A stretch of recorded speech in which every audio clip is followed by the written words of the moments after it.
So I have a personal story to share. And I came to Canada when I was 10 years old. And one of the things my father did to make ends meet was he had to put gas in people's cars. He came from a high job back in India, where he's from. And that's what he had to do to make ends meet.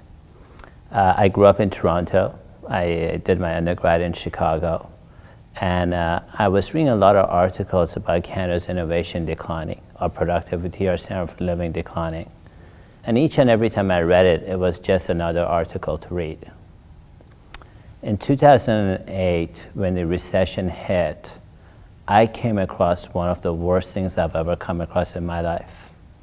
And it was to lay off 11 of my staff members. And to see the impact it had on them and their families was devastating for me. So the next article that I read about Canada's innovation declining, I started to notice that as a guy who runs a company, we were taking on more projects at lower fees. And I noticed that when people talked about our standard of living is not sustainable, our productivity is declining, I noticed the impact it had on me. I noticed the impact it was on people around me.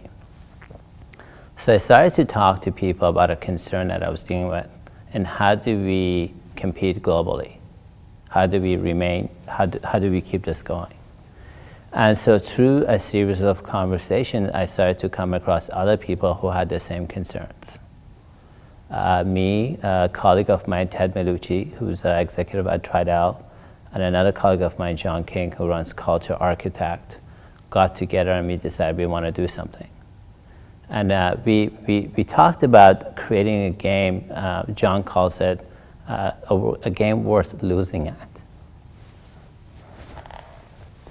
So how do you get up every morning and play a game worth losing at?